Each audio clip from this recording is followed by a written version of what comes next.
বিসমিল্লাহির রহমানির রহিম। আসসালামু আলাইকুম। কেমন আছেন বন্ধুরা? আশা করি সকলেই ভালো আছেন। সকলকে আমার রান্নাঘরে স্বাগত জানাচ্ছি। আজকে আমার রান্নাঘরে নিয়ে এলাম রসুন দিয়ে চিংড়ি মাছের ভর্তা। এভাবে রসুন দিয়ে চিংড়ি মাছের ভর্তা খেতে দারুণ লাগে। আপনারা করে খেয়ে দেখতে পারেন। চলুন দেখি কিভাবে করলাম। রসুন দিয়ে চিংড়ি মাছের ভর্তা করার জন্য আমি এখানে সব কিছু গুছিয়ে নিয়েছি। এই যে এগুলো সমুদ্রের ছোট ছোট চিংড়ি, সুন্দর করে ধুয়ে পরিষ্কার করে নিয়েছি। এখানে রসুন নিয়ে নিয়েছি, পেঁয়াজ কুচি নিয়ে নিয়েছি, দুটো কাঁচামরিচ ও দুটো শুকনো মরিচ সুন্দরভাবে নিয়ে নিয়েছি। এখন চুলায় কড়াই বসিয়ে কড়াইয়ের মধ্যে সাদা তেল দিয়ে দিলাম।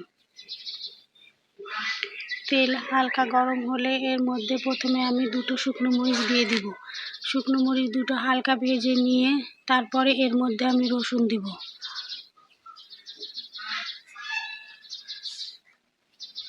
এই যে রসুন দিয়ে দিলাম, দিয়ে রসুন আমি হালকা ভেজে নিচ্ছি। এই যে দেখেন রসুন আমার মোটামুটি হালকা ভাজা হয়েছে। এখন এর মধ্যে আমি পেঁয়াজ কুচি দিয়ে দিব।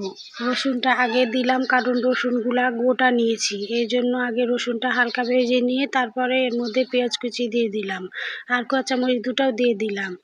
এখন আমি রসুন, পেঁয়াজ কুচি, কাঁচামরিচ সব একসঙ্গে সুন্দরভাবে ভেজে নিব। তবে একদম বাদামি করে মুচমুচে করে ভাজবো না, একটু নরম নরম করে ভেজে নামিয়ে নিব। এই যে দেখেন একটু নরম নরম আছে, এই সময় আমি এখন নামিয়ে নিব।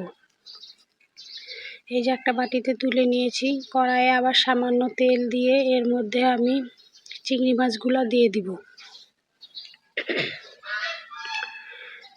চিংড়ি মাছ দিয়ে এখন ছেঁচকি দিয়ে সুন্দরভাবে নাড়াচাড়া করে দিচ্ছি। এখন এর মধ্যে সামান্য লবণ ও সামান্য হলুদ গুঁড়া দিয়ে সুন্দরভাবে ভেজে নিব।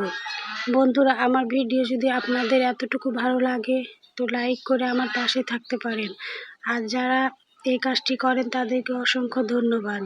যারা ইউটিউব থেকে আমার ভিডিও দেখেন তারা সাবস্ক্রাইব করে আমার পাশে থেকে যেতে পারেন। আর যারা ফেসবুক থেকে আমার ভিডিও দেখেন তারা শেয়ার করে আমার সঙ্গেই থেকে যেতে পারেন।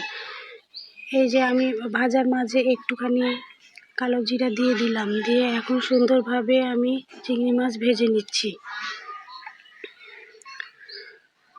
দেখেন আমার ভাজা মোটামুটি হয়ে গেছে, একদম কড়াই থেকে ছেড়ে এসেছে আর কেমন ঝুরঝুরা হয়ে গেছে। এই যে আমি এখন পেঁয়াজ রসুনের মধ্যে চিংড়ি মাছও নিয়ে নিয়েছি।